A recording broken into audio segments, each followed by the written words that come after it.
pathology of I'm never going to a gas station again for fuel anyway. And railroad, get out of the way. Excuse me a moment. Dog, scram. I got into this pathology of I'm never going to go to a gas station again for fuel. And that caused me to, it's Friday morning. The fuel gauge is on E. You have 5 things you want to do in town. The next fuel is not coming out of the wash tank until Sunday night. My consumption fell to 9,000 gallons, or miles, 9,000 miles per year. So I sort of, as an individual, made this, 2/3 cut in my liquid transportation fuels. Sure. And if you think about, Piedmont Biofuels, this whole gamble is about a changing energy future. Yep. Without a doubt. And so yes, I was absolutely mindful of a changing energy future going in. And I would say that many people on project are not at all surprised. When we did our money raising for this, a barrel of oil was $80, and no one could believe it. I used to make these public bets out on the blogosphere about the price of a barrel of oil. And in 2006, I projected $100 a barrel and lost. I think we bet a half gallon of beer with a guy, an activist from Berkeley. Okay. And people followed this bet. And then in 2007, I also made the bet and lost, and I lost it by about 3 days. So it was like by January, December 27th, the calendar flipped and it went over 100. Yep. And again, I lost it. So I'm absolutely not at all surprised by, $124 sure. a barrel. 200, here we come. And yet when you look at, like you say, there's so much, I think, angst over this sense that we live in a world of scarcity, but if you look right around you, I think one of the great points your book makes is that there really is so much abundance if we start to look locally. Well, that's right. And could you talk a bit about that and your awakening to this culture of abundance and how that came about? Oh gosh, for that we really have John Breckenridge to thank. He's been shepherding me through the idea of changing my start point to you get everything you want or something better. The concept of abundance comes through most clearly for me on the food front. The idea of a world that is creating as many calories as it's consuming, and food shortages and so on. I've been eating on this 100-mile diet for the last couple of years. Excellent. And I've got an amazing, overproduction of locally produced fruits, vegetables, meats. So you're not consuming anything that's outside of 100 miles from where you are? I still drink coffee. Fair enough. That's exactly right. So it's a 100-mile diet with cheating. Gotcha. I think that the idea that we can get all of our dairy and meats and produce and so on from here in Chatham County, very, very close, within 100 miles, easy. Sure. We've got rice, we've got flour, we've got all kinds of staples, sweet potatoes. And I think a lot of people don't realize that, but one of the good things that I see happening, I was just at the supermarket last night, and people are beginning to see, as you start to look at the produce, South Carolina peaches, 99 cents. California peaches, $3.99. Bingo. And guess what? There are no South Carolina, there are 3 battered ones at the bottom of the bin, but you can have all the California ones you want. People are figuring it out. Bingo, that's absolutely right. I mean, price is a wonderful lever. Yes. And the idea of high fuel costs can be very helpful in the case of sustainability. Not so much in the summer, but we have the evacuated solar tubes up on the roof of Building 1. That's the latest for solar thermal heating, and we use it for locker rooms, kitchen, and so on. And then we have the old-fashioned flat panel plate collectors here, where we're using solar gains for process heat. Okay. And then we have what came with the place, which is a monster electrical substation that very nice.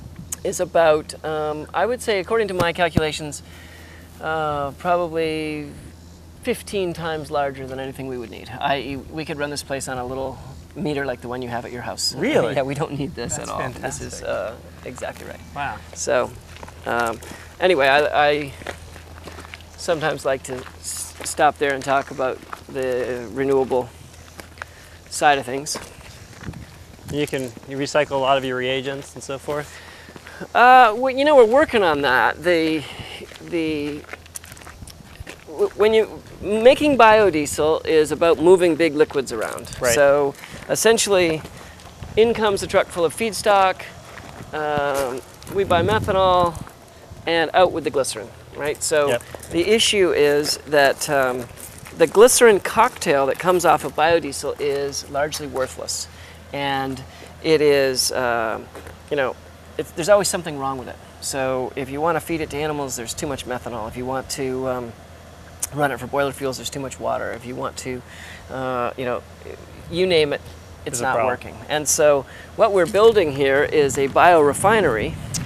And it hasn't been turned on yet, but we are working on this. And it's going to take the glycerin cocktail is going to, right now, biodiesel goes next door to get finished. Glycerin cocktail goes out to tank farm and off to compost. I see. Very expensive. You pay to tip it.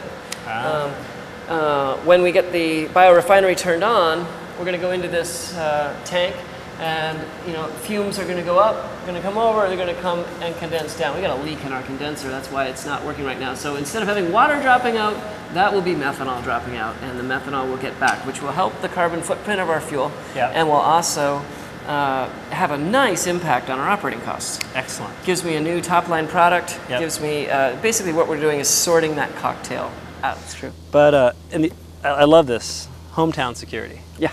One of our members coined that phrase. It was at 2 annual meetings ago where he sort of dropped it from the crowd, and my jaw just about hit the ground. I'm like, hometown security, that is brilliant. Absolutely. Absolutely. Well, I look forward to the day when we are embracing hometown security and we're no longer scared of homeland security. That's a good point. Yeah. But this is fantastic. Again, this is BJ Lawson. I'm here talking with Lyle Estill. We're talking about his new book, Small as Possible, Life in a Local Economy. There are a lot of great narratives in here about the fantastic and colorful characters that you've dealt with and interacted, people that are part of the community. But one of the parts that I liked the most was kind of your description of the old guard, kind of the political machine that characterizes economic development and the local political scene. How did you get into that scene itself? I mean, what brought you into contact with these economic development folks, and talk about that culture of hunting elephants? Well, I was in business, and I think it's actually an important distinction. There's a difference between being in business and economic development. Yes. Actually, I suppose that's one of my gripes, or one of my complaints might be when you're in business, you're running a payroll, and you're dealing with getting the truck on time, and you're going with the real day-to-day issues of making that business prosper. Mm-hmm. That's always been where I've lived. I wonder how many members of the economic development community have run a payroll, or how long's it been since they've made payroll. And if they're maybe from the academy, or if it's a theoretical construct from books, it strikes me as being maybe less potent or relevant. So I guess what happens, okay, so we had an economic developer. I'm in business over here. Our economic developer, his name was Ollie DeVode, and Ollie DeVode was a connections guy. Right. Deep Rolodex, which of course is also what local business is about. So the idea is, quick, I need an engineer that can stamp. I have inspections coming and need a certificate of occupancy for my 50 people. Mm-hmm. Phones are shut down here and are coming up here, and so Ollie was a connections guy. You need pallets, he has a truck. This guy can stamp, okay?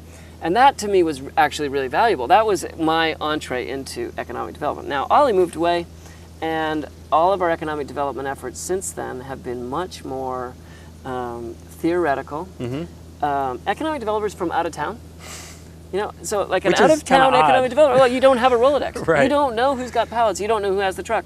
You can't help me as a local business person. So if the local business prosperity and payroll and growth and economic contribution to economic development is dependent on these kinds of connections, right? We have none. with a commuting